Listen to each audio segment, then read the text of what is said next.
നമസ്കാരം, ഞാൻ ജയലക്ഷ്മിയാണ്. എല്ലാവർക്കും SJL വ്ളോഗ്സിലേക്ക് സ്വാഗതം. മലയാളികൾക്ക് മാത്രമല്ല തെങ്ങുള്ള നാട്ടുകാർക്ക് എല്ലാം സുപരിചിതമായ ഒരു പ്രകൃതി വിഭവമാണ് കോക്കനട്ട് ആപ്പിൾ എന്ന് സായിപ്പിൻ്റെ ഭാഷയിൽ അറിയപ്പെടുന്ന ഞൊങ്ങ്. ഞൊങ്ങ് എന്നത് തെക്കൻ കേരളത്തിൽ മാത്രമുള്ള പേരാണ് കേട്ടോ. മറ്റുള്ളവർക്കെല്ലാം പൊങ്ങ്. കക്ഷി അത്ര നിസ്സാരക്കാരനല്ല. ഇതിൻ്റെ ആരോഗ്യ ഗുണങ്ങൾ എല്ലാ വൈദ്യശാസ്ത്രങ്ങളും അംഗീകരിക്കുന്നു. നാരുകൾ, ആൻറ്റി ഓക്സിഡൻറ്റുകൾ, ഹൃദയാരോഗ്യത്തിന് ആവശ്യമായ കൊഴുപ്പുകൾ എന്നിവ ഞൊങ്ങിൽ ധാരാളമായുണ്ട്. ദഹനം മെച്ചപ്പെടുത്തുന്നു. അസിഡിറ്റി, ഗ്യാസ്ട്രൈറ്റിസ് തുടങ്ങിയ ദഹന സംബന്ധമായ അസുഖങ്ങളെ ശമിപ്പിക്കുവാൻ സഹായിക്കുന്നു. ഞൊങ്ങിൽ അടങ്ങിയിട്ടുള്ള ജെലാറ്റിനസ് ശരീരത്തിന് ജലാംശം നൽകുന്നു.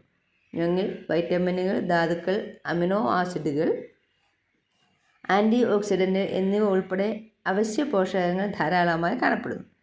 ഇൻസുലിൻ്റെ ഉൽപ്പാദനം വർദ്ധിപ്പിച്ച് പ്രമേഹ ലക്ഷണങ്ങൾ നിയന്ത്രിക്കുവാനും സഹായകമാണ് ഞൊങ്ങ്. മാത്രമല്ല ശരീരത്തിലെ ചൂട് സന്തുലിതമാക്കുവാൻ ഏറെ സഹായിക്കുന്നു. അപ്പോൾ നമ്മുടെ കുഞ്ഞൻ പഞ്ഞിക്കെട്ട് പോലുള്ള ഞൊങ്ങുകൾ എത്ര കേമന്മാരാണെന്ന് എല്ലാവർക്കും ബോധ്യമായല്ലോ. എവിടെ നിന്ന് കിട്ടിയാലും അത് വാങ്ങിക്കഴിക്കുവാൻ മറക്കരുത് കേട്ടോ.